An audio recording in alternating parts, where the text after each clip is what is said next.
तो hello everyone, मैं रवि एक बार फिर आप सभी का स्वागत करता हूं टारगेट सेमेस्टर का ऑनलाइन प्लेटफॉर्म पे। जैसे कि आपसे पता है कि आपका सेकंड सेमेस्टर का एग्जाम खत्म हो गया और अब बारी है आपकी थर्ड सेमेस्टर की। ठीक है, और इस थर्ड सेमेस्टर में यानी कि सेकंड ईयर में आप अगर आप एग्रीकल्चर से हो, यानी कि जो बच्चा एग्रीकल्चर से थर्ड सेमेस्टर में आ गया, उसके लिए ये क्लास इंपॉर्टेंट होने वाली होगी। हालांकि इससे पहले आप लोग इसका जो आपका एग्रीकल्चर का जो सिलेबस है वो आप प्रॉपर तरीके से देख लिए होगे कि सर मेरे सिलेबस में 8 सब्जेक्ट 10 सब्जेक्ट जो भी इंक्लूडेड है, उसमें कौन कौन से पेपर पढ़ने को मिलेगा, कितने सब्जेक्ट हैं, कितने यूनिट्स हैं, ये सारी चीजें ऑलरेडी मैं आपको बता दिया था और वो आपको देख भी लिए होगे।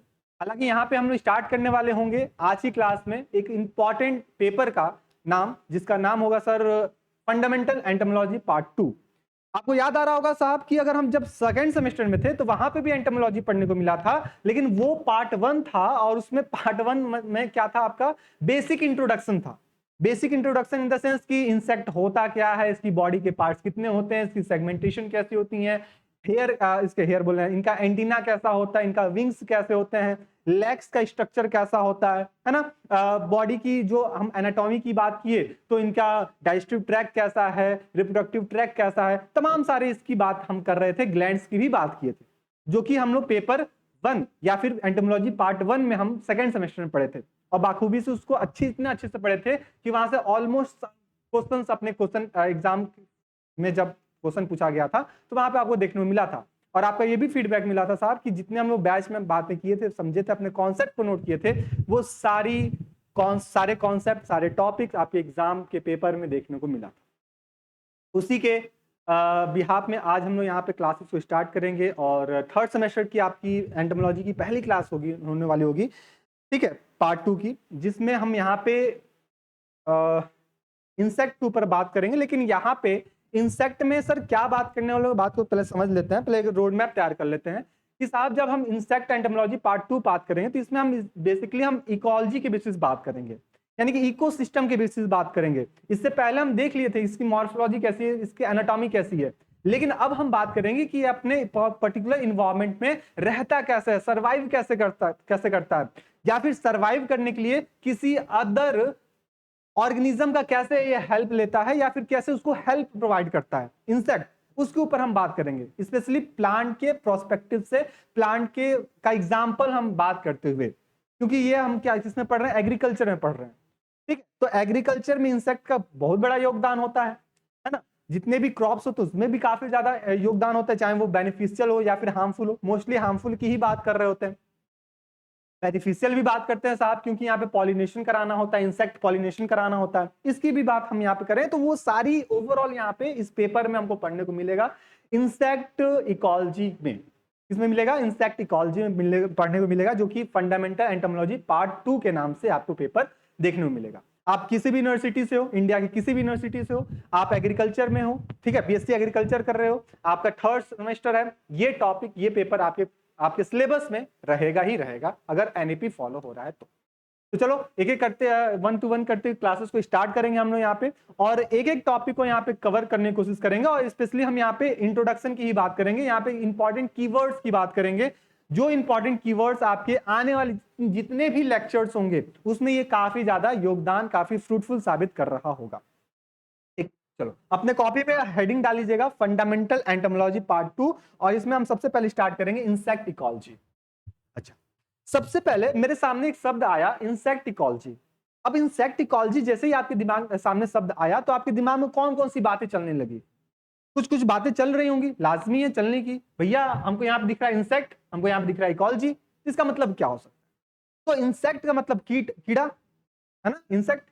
अब इंसेक्ट में हम लोग क्या क्या बात किए थे, पिछला सेमेस्टर उठा के देख लो कि साहब इनके बॉडी क्या होती है, बॉडी सेगमेंटेड फॉर्म में होती है, बॉडी 3 पार्ट में डिवाइड होती है, हेड, थॉरैक्स, एब्डोमेन। इनके पास क्या होता है, 2 एंटीना पाया जाता है, पेयर ऑफ एंटीना होता है ना, 2 पेयर्स ऑफ विंग्स होते हैं, 3 पेयर्स ऑफ लेग्स होते हैं। ठीक, इनकी बॉडी में एब्डोमिनल कैविटी पे क्या होता है, ये एनस वाला हिस्सा होता है, हेड कैविटी पे, हेड सेगमेंट पे इनका माउथ वाला हिस्सा होता है। ये तमाम सारी बातें आपके दिमाग में आ गई जब भी हम बात किए इंसेक्ट की। ठीक, इसकी बॉडी की शेप, साइज, हम तमाम सारी बात बता सकते हैं। अच्छा, अब दूसरा टर्म मेरे सामने क्या आया, इकोलॉजी आया। अब इकोलॉजी का मतलब क्या हुआ साहब, तो इकोलॉजी हम लोग क्लास 11th 12th में ही पढ़े थे, इकोलॉजी याद आ रहा है। तो इकोलॉजी क्या है भैया, कि इकोलॉजी में हम ये देखें कि हमारा इन्वायरमेंटल कंडीशन कैसा है, या फिर इस जो इन्वायरमेंट में जितने भी जीव जंतु रह रहे हैं इनके दोनों के बीच में इंटर रिलेशनशिप कैसा है। जैसे कि हम एकदम सिंपल एग्जांपल बताते हैं, जैसे कि हम हो गए, आप हो गए, ठीक। तो हम जिस इन्वायरमेंट में रह रहे हैं, जिस हैबिटाट पे रह रहे हैं, यहाँ पे क्या होता है आपको दो कंपोनेंट पाए जाएंगे। पहला बायोटिक कंपोनेंट, दूसरा एबायोटिक कंपोनेंट। ये बच्चों को पता होगा, नहीं पता मैं बेसिक से फिर बता रहा हूँ कि आपकी सारी बातें फिर से रिकैप हो जाए। तो इकोलॉजी की बात करते हैं, दो कंपोनेंट यहाँ पे होंगे, पहला बायोटिक, दूसरा एबायोटिक। चलो ये नोट ही कर लो आप लोग, ठीक है, ज्यादा इसमें माथा पीछी नहीं करना, आप इसको नोट कर लो, सारी बातें मैं बता देता हूँ, फिर अपने मेन स्लाइड पे आ जाऊंगा। सबसे पहले मैं बोला कि साहब यहाँ पे इकोलॉजी की बात की जा रही है। किसकी बात की जा रही है? इकोलॉजी की बात की जा रही है। तो जो इकोलॉजी जो शब्द है ये दो शब्दों से मिलकर बना है, पहला इकोस, दूसरा लॉजी। इकोस का मतलब क्या होता है? तो सबसे पहले हम इकोस की बात करते हैं, तो इकोस का मतलब होता है हाउस, ठीक है, या फिर प्लेस। इकोस का मतलब क्या होता है ये आप नोट कर लेते हैं, ठीक है। इकोस का मतलब क्या होता है? ओइकोस, इसको ओइकस पढ़ते हैं, OES, ठीक है, ये है ना, OIKOS, तो सही कर लीजिए, ओइकस। इसका मतलब क्या होता है? हाउस, या फिर इसी को हम बोलते हैं प्लेस, जगह। दूसरा शब्द है लॉजी। दूसरा शब्द क्या है? लॉजी। क्या लॉजी? पढ़ाई कर लो, यही लॉजी है ना, स्टडी।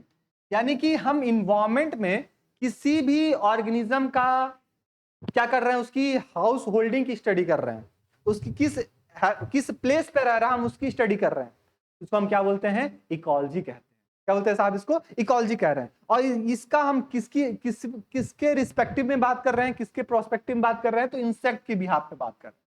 तो यानी कि बात तो क्लियर हो रहा है कि साहब इंसेक्ट कहाँ रह रहा है, कैसे रह रहा है, किस इन्वायरमेंटल कंडीशन में रह रहा है, क्या वो एक्वेटिक में है, क्या वो मेराइन में है, क्या वो टेरेस्ट्रियल में है, या फिर वो एरियल है, या फिर वो प्लांट पे रह रहा है, कहाँ रह रहा है, और दूसरे ऑर्गेनिज्म के साथ वो या फिर प्लांट के साथ वो उसका इंटर रिलेशनशिप कैसा बन रहा है, इसके ऊपर हम बात करने वाले यहाँ पे होंगे अपने इंसेक्ट इकोलॉजी में। बात क्लियर हो गया? जब यहां तक बात क्लियर हो गया तो हम यहाँ पे इकोलॉजी के बारे में हम यहाँ पे डिफिनेशन ये बता सकते हैं कि रिलेशंस, अच्छा ये चीज हो गया। सबसे पहले इन्वायरमेंट में दो टाइप के कंपोनेंट्स आपको देखने को मिलेंगे। अब बोले सर दो टाइप के कंपोनेंट, मैं अभी इसका डिफिनेशन भी बताऊंगा, पहले वो कंपोनेंट्स पढ़ लो, देख लो। जो दो कंपोनेंट है, एक जो होता है उसको हम बोलते हैं एबायोटिक। क्या बोलते हैं साहब? इसको एबायोटिक कंपोनेंट कहते हैं। और जो दूसरा होता है उसको हम क्या बोलते हैं? बायोटिक कंपोनेंट कहते हैं। बात को एकदम ध्यान समझिएगा, एकदम कहानी है, ध्यान से समझते रहिएगा, आपको सारी बातें एकदम क्लियर होते चलेंगी। आप किसी भी बोर्ड से रहे हो, है ना, UP board, Bihar board, CBSE board, ICSE board, किसी बोर्ड से हो, आराम से देखते रहो, सुनते रहो। बात करते हैं एबायोटिक कंपोनेंट को। एक एबायोटिक मतलब अजैविक, है ना। एबायोटिक को क्या बोलते हैं हम लोग? अजैविक कहते हैं। और बायोटिक को क्या बोलते हैं? जैविक कहते हैं, ठीक है, जैविक कहते हैं। ऐसे भी आप इसको नोट कर सकते हो। तो साहब जो एबायोटिक कंपोनेंट्स हैं, मतलब कि जितने भी नॉन लिविंग थिंग्स होंगे, हम लोग छोटे क्लास में पढ़े थे कि हमारी धरती पे लिविंग थिंग्स और नॉन लिविंग थिंग्स पाए जाते हैं। लिविंग थिंग्स का क्या कैरेक्टरिस्टिक फीचर होता है, नॉन का क्या होता है, आपको सारा चीज ऑलरेडी पता है। तो मैं बोला कि एबायोटिक कंपोनेंट की बात करें, मतलब हम किसकी बात कर रहे हैं? नॉन लिविंग की बात कर रहे हैं, ठीक, नॉन लिविंग की बात कर रहे हैं, और जैविक की बात कर रहे हैं क्या, और बायोटिक की बात करें तो मतलब क्या बोले, यहाँ पे हम लिविंग की बात कर रहे हैं। किसकी बात कर रहे हैं साहब? लिविंग की बात, यानी कि लिविंग कंपोनेंट की बात कर रहे हैं। अब मैं आपसे पूछा कि अभी ये सब भूल जाओ, बस हम इकोलॉजी के ऊपर थोड़ा सा बात कर लेते हैं, फिर इंसेक्ट को यहाँ पे हम अटैच कर देंगे। मैं बोला कि साहब अगर हम बायोटिक कंपोनेंट की बात कर रहे हैं तो हमारी धरती पे कौन कौन से ऐसे सब्सटेंस, कौन कौन से ऐसे ऑर्गेनिज्म होंगे जो कि बायोटिक में इंक्लूड करेगा, तो और कौन कौन से होंगे जो एबायोटिक में आएगा। तो मैं बोलूंगा साहब अगर इकोलॉजी के पॉइंट ऑफ व्यू से बात करूं, इन्वायरमेंट के पॉइंट ऑफ व्यू से बात करूं, तो मुझे तीन चीजें ऐसे मिलेंगे, तीन कंपोनेंट मिलेंगे। जैसे कि सबसे पहले मैं बोलूंगा साहब प्लांट, फिर मैं क्या बोल दूंगा? एनिमल, और इसके अलावा क्या हो जाएगा? सोच सकते हो, बता सकते हो जल्दी से? एक हो गया प्लांट, दूसरा हो गया एनिमल, तीसरा हम क्या बोलेंगे? माइक्रो ऑर्गेनिज्म बोलेंगे, ठीक है, माइक्रो ऑर्गेनिज्म। ये क्या हो गया साहब? Micro organism. माइक्रो ऑर्गेनिज्म बोले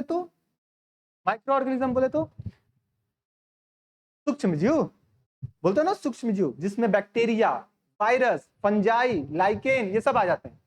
तो ये भी तो जीवित ही हैं, लिविंग हैं, यानी कि वो बायोटिक कंपोनेंट में आएंगे। पहला हम प्लांट्स की बात किए, दूसरा एनिमल की बात किए, तीसरा हम किसकी बात किए, माइक्रो ऑर्गेनिज्म की। ये सब के सब तीनों कंपोनेंट किस में आएंगे, बायोटिक कंपोनेंट में आएंगे। अच्छा, अब एबायोटिक की बात किए साहब, इसमें क्या आ जाएगा, तो बोलेंगे सनलाइट आ जाएगा। कौन आ जाएगा भाई, सनलाइट आ जाएगा। इसके अलावा क्या आ जाएगा, तो एयर आ जाएगा। इसके अलावा क्या आ जाएगा, वाटर आ जाएगा। इसके अलावा क्या आ जाएगा, सॉइल आ जाएगा। इसके अलावा क्या आ जाएगा साहब, टेम्परेचर आ जाएगा। इसके अलावा क्या आ जाएगा, ह्यूमिडिटी आ जाएगा। हाँ, ह्यूमिडिटी आ जाएगा। ठीक, और भी तमाम सारे प्रोसेस पॉइंट्स होंगे यहाँ पे, हम धीरे धीरे आपको बताते रहेंगे। तो इन्वायरमेंट में ये सब चीज हमको दिख रहा है, सनलाइट दिख रहा है, टेम्परेचर है, चाहे वो हॉट कोल्ड की बात करें, ह्यूमिडिटी की बात करें, वाटर की बात करें, एयर की बात करें, सॉइल की बात करें, रॉक्स की बात करें, माउंटेन की बात करें, ये सब के सब किस में आते हैं, एबायोटिक कंपोनेंट। ठीक, और बायोटिक में क्या आ जाएंगे, प्लांट्स, एनिमल, माइक्रो ऑर्गेनिज्म। अब आप सोच के देखो, मैं बोला अब एनिमल, सबसे पहले हम एनिमल से ही स्टार्ट करते हैं। एनिमल है, ठीक, तो एनिमल को जिंदा रहने के लिए पानी की आवश्यकता पड़ेगी, सांस लेने के लिए हवा की आवश्यकता पड़ेगी भाई, रहने के लिए मिट्टी, घर की मतलब जमीन की आवश्यकता पड़ेगी, या फिर वो एनिमल पानी में रह रहा है तो पानी की आवश्यकता पड़ेगी। तो ये किस पे डिपेंडेंट है, एबायोटिक पे डिपेंडेंट है, डायरेक्टली या फिर इनडायरेक्टली। अच्छा, इसी तरह हम प्लांट की बात किए तो प्लांट भी कहीं ना कहीं इंडिपेंडेंट है एबायोटिक पे। अब सोच के देखो कैसे, कि साहब मेरे सामने कोई पौधा है, अगर उसको मैं धूप ही नहीं प्रोवाइड करूं, उसको पूरा कवर करके रखूं, तो क्या वो ग्रो करेगा, नहीं करेगा। अगर मैं उसमें पानी डालू ही ना, ग्रो करेगा, नहीं करेगा। अगर उसमें मिनरल्स दूं ही ना, ग्रो करेगा, नहीं करेगा। ठीक है, अगर वाटर नहीं है, नहीं करेगा। सॉइल, तो हाँ चलो, आज के दौर में हाइड्रोपोनिक कंडीशन एक क्रिएट किया जाता है, जिसमें बिना सॉइल के भी प्लांट्स ग्रो करते हैं। आपको अभी पढ़ाया जाएगा, जब आप एग्रीकल्चर फोर्थ या फिफ्थ सेमेस्टर में आओगे तो आपको पढ़ाया जाएगा हाइड्रोपोनिक वाला। या फिर आप लोग में से कई लोग सुने भी होंगे, कई सारे लोग इसको देखे भी होंगे कि सर हाइड्रोपोनिक होता क्या है। तो बिना मिट्टी का तो ग्रो हो जाएगा, लेकिन वहां पे पानी, मिनरल्स की आवश्यकता पड़ेगी, वहां पे सनलाइट की आवश्यकता पड़ेगी, तभी जाके वो ग्रो कर पाएगा। तो ये डायरेक्टली डिपेंडेंट है किस पे, एबायोटिक पे। और एबायोटिक भी डिपेंडेंट है किस पे, नॉन लिविंग, सॉरी लिविंग पे। तो इन दोनों के बीच का जो रिलेशनशिप हुआ, इंटर रिलेशनशिप हुआ बायोटिक और एबायोटिक कंपोनेंट के बीच में, इसी को हम इकोलॉजी कहते हैं। ठीक है, इसको क्या बोलते हैं, पारिस्थितिक तंत्र या फिर इकोलॉजी का नाम देते हैं। मतलब एक लाइन में हम डिफिनेशन ये बता सकते हैं, the relationship between the biotic and abiotic component. क्या बोलते हैं, इकोलॉजी का मतलब क्या हो गया, यहीं पे मैं नोट कर दे रहा हूं, आप लोग भी कॉपी में नोट कीजिएगा। ये सब क्वेश्चन वाइवा में पूछे जाते हैं, एकदम रैपिडली पूछे जाते हैं। ठीक है, तो क्या बताओगे, relationship between, inter relationship between, inter relationship between, आपके रिलेशनशिप की बात नहीं की जा रही है, ये ध्यान रखिएगा, किसके किसके बीच में है, बायोटिक और एबायोटिक के बीच में। कुछ लोग एकदम मन ही मन में खुश हो रहे होंगे, साहब रिलेशनशिप की बात कर रहे हैं हमारी, आपका कोई वो नहीं है, कोई इंटरेस्ट नहीं, हम बायोटिक एबायोटिक की बात कर रहे हैं। तो inter relationship between biotic and abiotic abiotic component के बीच में जो भी इंटर रिलेशन है, उसी को क्या बोलते हैं हम लोग, इकोलॉजी कहते हैं। ठीक, यहां तक तो बात क्लियर हो गया। लेकिन अपना सिलेबस किसके बिहाफ में है, इंसेक्ट के बिहाफ में। यानी कि इंसेक्ट इन्वायरमेंट में कैसे अपने आप को सरवाइव कर रहा है, किस हैबिटाट पे रह रहा है ना, उसका नेचर क्या है, उसकी बॉडी का शेप कैसा हो जा रहा है, ये सब अगर ये डिपेंडेंट होगा तो इसको हम क्या नाम दे देंगे, इंसेक्ट इकोलॉजी नाम दे देंगे। बोले यहां तक की बातें क्लियर है कि नहीं। सभी लोग बताएंगे, जहां भी बैठ के देख रहे हो, पढ़ रहे हो, वहीं पे बोलो यस सर ऑल क्लियर है, मैं सारी बातें समझ रहा हूं या फिर समझ रही हूं। ठीक, ये स्टार्टिंग का जो बेसिक है ना, ये सारा चीज क्लियर होना चाहिए, तभी जाके हम एडवांस तक पहुंच पाएंगे। यहां तक ये सारी बातें हुई। अब हम चलते हैं थोड़ा सा अपने स्लाइड पे और देखें क्या क्या जितनी बातें हम लोग किए वो बाकी बातें यहाँ पे कुछ दिख रहा है कि नहीं दिख रहा है। अभी और भी बातें करना है, केवल इतना ही नहीं है, और भी बातें हैं। देखो सबसे पहले जो टर्म इकोलॉजी किसने दिया था, तो जर्मन के बायोलॉजिस्ट थे। कहां के भैया, जर्मन के, है ना, जर्मन के बायोलॉजिस्ट थे जिनका नाम था क्या, अर्नस्ट हैकल, या फिर इसी को हम क्या बोलते हैं, ई हैकल के नाम से जानते हैं। कब, 1869 में, 1869 में। ठीक है। तो 1869 में सबसे पहले इकोलॉजी टर्म देते हैं और बोलते हैं साहब कि ये जो इकोलॉजी टर्म देते हैं और बताते हैं सर कि ये जो हम स्टडी कर रहे हैं ना, हम जहां रह रहे हैं यहाँ पे लिविंग और नॉन लिविंग दोनों रह रहे हैं, इसी को हम क्या बोलेंगे, इकोलॉजी कहेंगे। मतलब इको का मतलब इकोस का मतलब क्या हो गया, प्लेस, और लॉजी का मतलब स्टडी। तो ये अर्नस्ट हैकल देते हैं, ये वही अर्नस्ट हैकल हैं जो क्लासिफिकेशन में भी थे। याद आ रहा है, जो लोग क्लास 11th में 11th का क्लासिफिकेशन याद आ रहा होगा एनसीईआरटी का, तो वो लोग देख पाएंगे sir 2 kingdom classification, 3 kingdom classification. जो 3 किंगडम क्लासिफिकेशन था वो अर्नस्ट हैकल ही दिए थे, ठीक है। और उसी के बाद ये क्या करते हैं, अपना इकोलॉजी टर्म भी दे देते हैं 1869 में।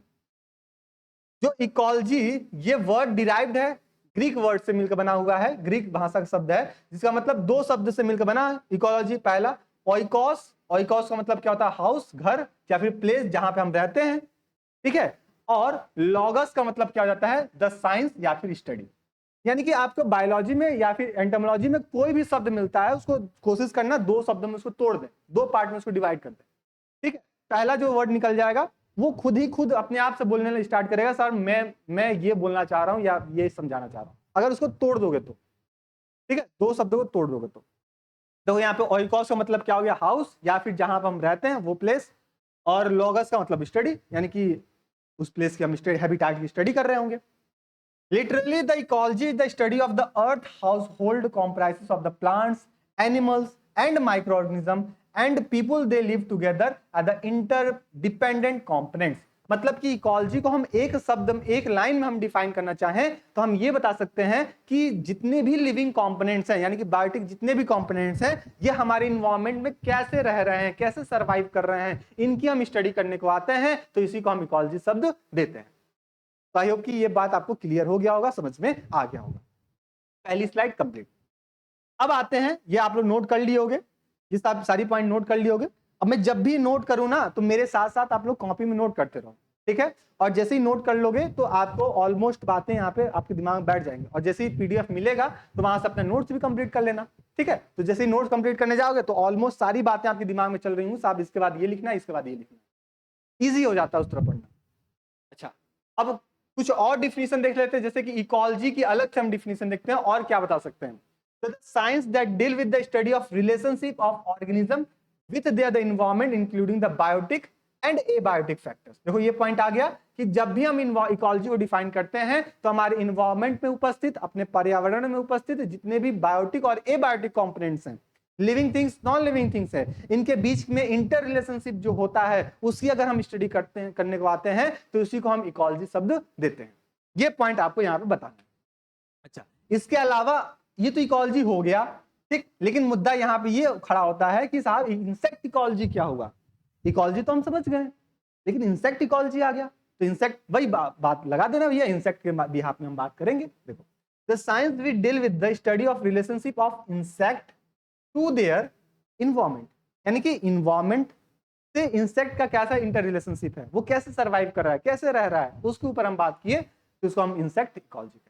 तो आई होप सो कि इतनी बातें आपको 2 स्लाइड बताएं, दोनों बातें आपको समझ में आ गई होंगी, क्रिस्टल क्लियर हो गया होगा, किसी प्रकार का कोई भी दिक्कत परेशानी नहीं होगा। ये बेसिक चीज आपको यहाँ बताएं।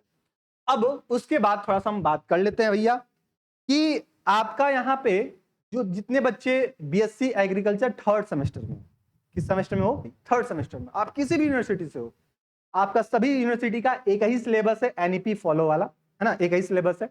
और इसमें आपके तकरीबन 8 से 10 सब्जेक्ट हैं, वो 8 से 10 सब्जेक्ट आपके लिए यहाँ पे बैच, टारगेट गुरुकुल की तरफ से बैच लॉन्च किया गया है, जिसमें आपको कंप्लीट सब्जेक्ट पढ़ाया जाए, कंप्लीट सब्जेक्ट, चाहे वो क्रॉप यील्डिंग की हो या फिर वो आपका एंटोमोलॉजी का हो, चाहे वो बॉटनी का कोई पोर्शन हो, वो सारी बातें आपको पढ़ाई जाएंगी, सारे सब्जेक्ट कवर किए जाएंगे, ठीक है। आपको क्या करना है, ठीक, आपको ये करना है, ये हालांकि आपकी डेमो वाली क्लास है, ठीक है, आपको ये करना है कि आपको target Gurukul mobile app download करना है। कहाँ मिलेगा साहब, तो आपको प्ले स्टोर पे जाना और वहां पे बस टारगेट गुरुकुल लिखना, सबसे पहले आपको आ जाएगा, टारगेट गुरुकुल सर्च करना, आप उसको इंस्टॉल कर लेना, इंस्टॉल करने के बाद अपने आप को रजिस्टर कर लेना। इंट्रेंस कैटेगरी वाला हिस्सा होगा, वहां पे कैटेगरी वाले पे जाना, वहां पे आपका सेमेस्टर एग्जाम वाला पोर्शन होगा, आप वहां देख उसको क्लिक करोगे तो आपको ये कई सारे बैच मिलेंगे, आप उसमें थोड़ा सा स्क्रॉल ऊपर करके देख लेना, आपका एग्रीकल्चर का बैच ये मिल जाएगा, ये आपका बैच मिल जाएगा, ये सारथी बैच के नाम से होगा। इसमें आपको कंप्लीट सिलेबस, जितना भी सिलेबस है वो पूरा सिलेबस यहाँ पे एग्जाम से पहले आपको कवर किया जाएगा, और ये कवर किया जाता है ठीक पिछले 3 से 4 साल से। यहाँ पे कई सारे यहाँ पे आपको ऑप्शंस मिल रहे होंगे, ऑप्शंस इन द सेंस की फैसिलिटी मिल रहा होगा, जिसमें आपको शॉर्ट नोट, ठीक है, शॉर्ट नोट्स, वीडियो लेक्चर्स बाइलैंग्वेज के फॉर्म में, ठीक है, बाइलैंग्वेज के फॉर्म में मैं आपको दिखा दूं, अभी आपको ध्यान नहीं दिए होंगे, देखो यहाँ पे इसको बाइलैंग्वेज कहते हैं, इंग्लिश भी लिखा हुआ है, हिंदी भी लिखा हुआ है। तो जो बच्चा हिंदी मीडियम से है, मैं इसलिए स्टार्टिंग में बोला था कि चाहे आप किसी भी बोर्ड से हो, डजंट मैटर, आपके लिए क्लास है, ठीक। ये मत सोचिएगा साहब कि मैं इंग्लिश मीडियम से नहीं था 12th, मैं सीबीएसई बोर्ड से नहीं था, तो मैं इसको कैसे पढ़ पाऊंगा या कैसे पढ़ पाऊंगा, थोड़ा सा दिक्कत नहीं है। आपको यहाँ पे इंग्लिश भी मिलेगा, उसका जस्ट ट्रांसलेशन आपको हिंदी भी मिलेगा, तो यानी इसको बाइलैंग्वेज कहते हैं। आप आराम से अपने नोट्स को बना सकते हो, एग्जाम में भी इसी तरह लिख सकते हो, आपको जिसमें सुटेबल लगे, तो ये आपको प्लस पॉइंट यहाँ मिल जाता है। जितने भी क्लासेस होंगे, वीडियो लेक्चर्स होंगे, वो प्रॉपर आपको मिल रहे होंगे, एग्जाम से पहले आपको सारे सिलेबस कंप्लीट करा दिए जाएंगे, और ये आपके सामने 3 मेंटर हैं, यहाँ से आपको, ये हम लोग मिलकर आपको सारे सब्जेक्ट यहाँ पे करा देंगे, ठीक। आदित्य सर, मैं, कृति मैम, ये मिलकर आपको पूरा यहाँ पे सिलेबस कंप्लीट करा। सर बैच का प्राइस आपका 799 बैच का प्राइस है, कितना है साहब? 799 बैच का प्राइस है। आप क्या करो, जल्दी से जल्दी आपका जो बैच है उससे एनरोल हो जाओ, क्योंकि यहाँ पे प्रॉपर क्लासेस आपका स्टार्ट हो चुका है, बैच लॉन्च हो चुका है, तो प्रॉपर क्लासेस मिलेंगे। आप जितना डिले करोगे उतना आपका बैकलॉग लगते जाएगा। आप सोच लो आपके 10 सब्जेक्ट है और 10 सब्जेक्ट का क्लासेस यहाँ पे स्टार्ट हो गए, तो आप एक एक दिन भी अगर लेट करोगे ना, तो आपके काफी क्लासेस पीछे छूटते जाएंगे, और जैसे पीछे छूटते जाएंगे क्लास, तो उसको कवर करना और अपने मेंटर के तक पहुंचना काफी बड़ा डिस्टेंस हो जाएगा, ठीक। तो पीछे वाले जो बैचेस, सॉरी जो क्लासेस हैं, उसको आप प्रॉपर तरीके से नहीं समझ पाओ, ठीक। तो कोशिश करो कि जल्दी से जल्दी आप बैच को ले लो, परचेस कर लो, 799 बैच का दाम है। और अदरवाइज ये कोर्स का जो बैच का प्राइस है वो बढ़ भी सकता है, तो कोई मतलब नहीं है बैच को ज्यादा पैसा दे के लेने के लिए, कोई मतलब नहीं है। आप कम पैसे में अगर काम चल जा रहा है 799 में, तो फिर मैं क्यों ज्यादा पैसे दे रहा हूं। आप बैच को ले लो, और बाकी यही है, क्लासेस को यहाँ पे 24/7 आपको मेंटर सपोर्ट मिलेगा, जो भी आपको डाउट होगा वो आपको यहाँ पे सॉल्व किया जाएगा। सारथी बैच है, आप इसको देख लीजिएगा।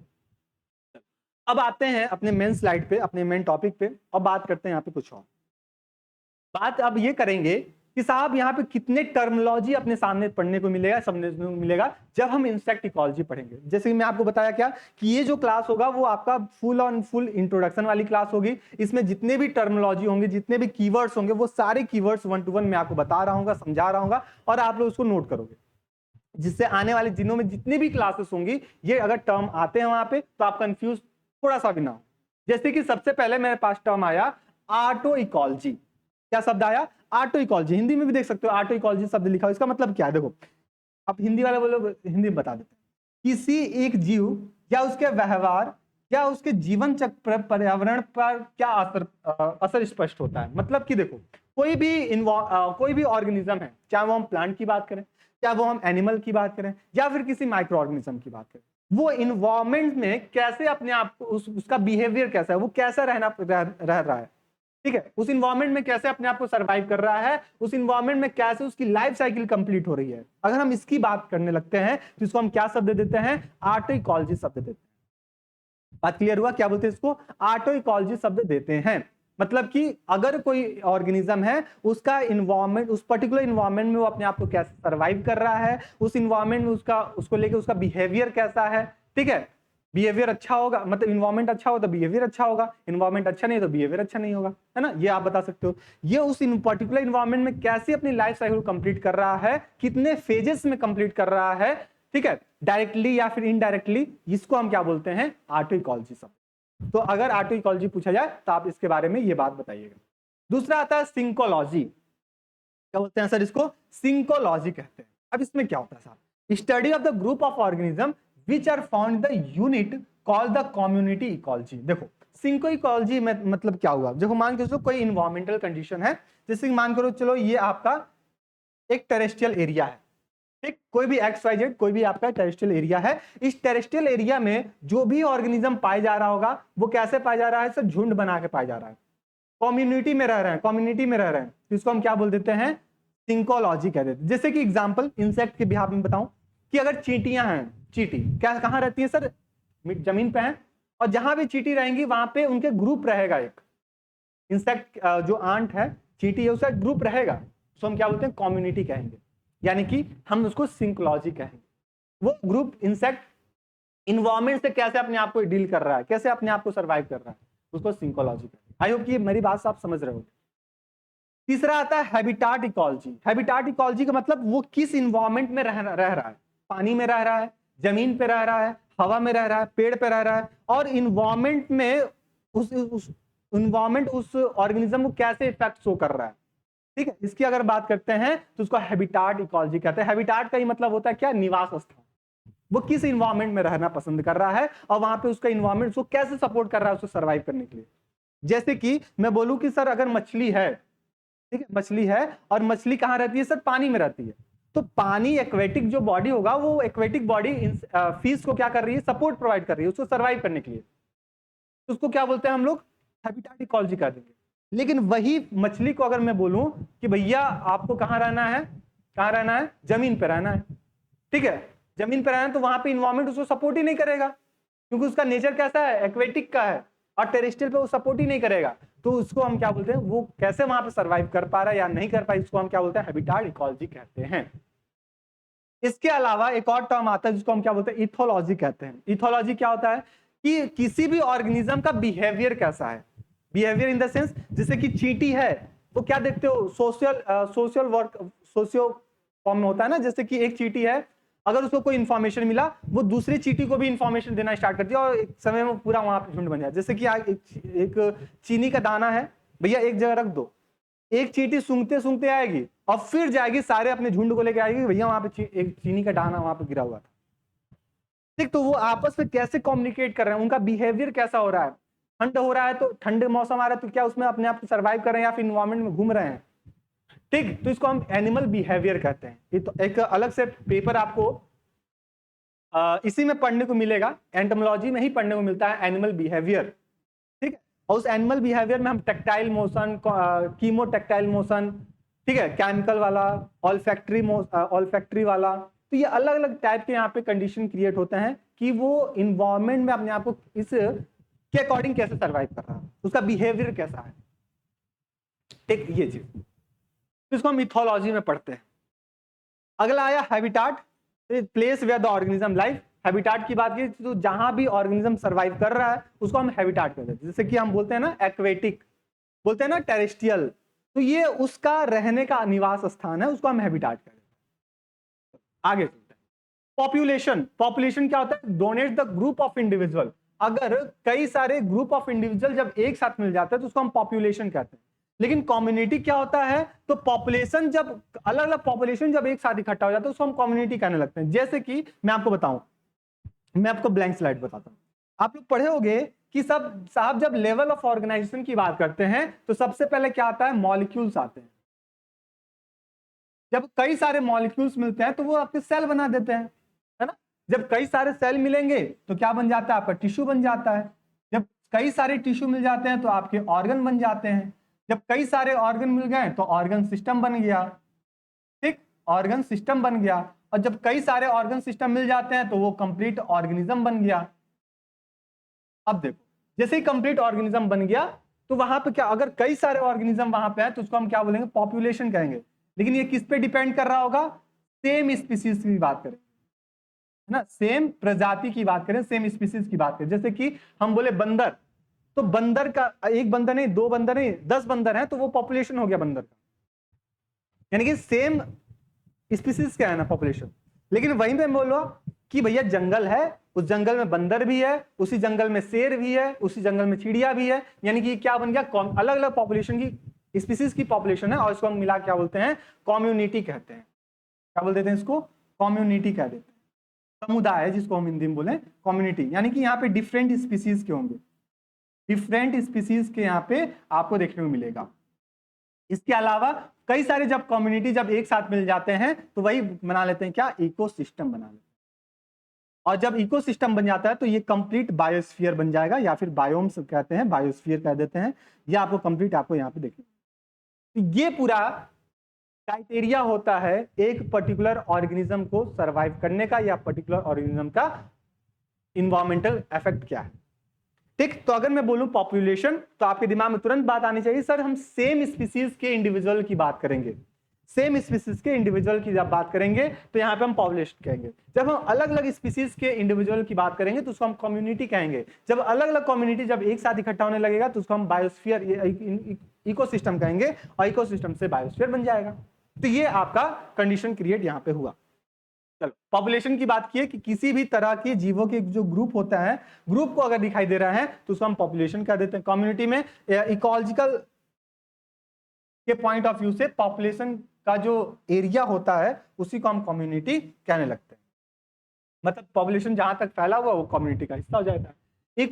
इकोसिस्टम में क्या हुआ, self containing the system that are the compose of the living system organism and non living environmental which continue the exchange of matter energy take place। ठीक, इकोसिस्टम की बात करें। बायोम्स में ग्रुप ऑफ कम्युनिटी की जब बात करेंगे, group of community की, तो इसको हम क्या बोल देते हैं, बायोम्स कर देते हैं, जहां पे सिमिलर स्ट्रक्चर कंपोज होता है इकोसिस्टम का, सिमिलर वेरिएशन टाइप भी आपको यहाँ पे देखने को मिलता है। अच्छा, इसके अलावा और क्या हम बता सकते हैं, इसके अलावा बायोस्फीयर। बायोस्फीयर में अगर हम लार्जेस्ट इकोसिस्टम की हम बात कर लेते हैं तो उसको हम क्या बोल देते हैं, बायोस्फीयर कह देते हैं। ठीक है, जिसमें कई सारे लिविंग नॉन लिविंग सब यहाँ पे इन्वॉल्व होते हैं, फिजिकली या फिर इनके इफेक्ट के फॉर्म में। इकोटोन क्या होता है, तो some community which are the consider है the transitional between the two biome, यानी कि दो बायोम के बीच में जो भी इंटर रिलेशनशिप होगा उसको हम क्या बोलते हैं, इकोटोन कहते हैं। जैसे कि आपको बता दूं, जैसे कि ये देखो, ये समुद्र वाला एरिया है और ये जमीन वाला एरिया, ये क्या है, सी बीच है, और ये क्या है, लैंड है। तो इनके बीच में कोई ना कोई एक पॉइंट होगा ना, जो दोनों इन्वायरमेंट को अलग अलग कर रहा है, जो दोनों बायोस्फीयर को अलग कर रहा है, उसी को हम इकोटोन कहते हैं। मतलब पानी वाला एरिया और जमीन वाला है, जहां से पानी खत्म हो रहा है, जमीन स्टार्ट हो रहा है, लैंड वाला टेरेस्ट्रियल हिस्सा स्टार्ट हो रहा है, उसी को हम बायोम्स, इकोटोन का नाम देते हैं। ठीक, तो ये सारी बातें हैं, आप इसको देख लीजिएगा, और ये इंपॉर्टेंट टर्मिनोलॉजी था आपके लिए। और एक इंपॉर्टेंट टर्मिनोलॉजी किसके बिहाफ में था, इंसेक्ट इकोलॉजी के बिहाफ में था।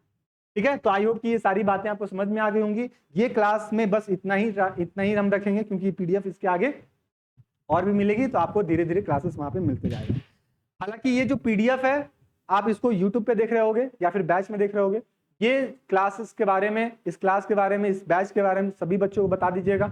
जो बच्चा बीएससी एग्रीकल्चर से है, आप किसी भी यूनिवर्सिटी से हो, डजंट मैटर, किसी भी कॉलेज से हो, डजंट मैटर, आपके लिए क्लास, ये बैच इंपॉर्टेंट रहने वाली होगी एंटोमोलॉजी।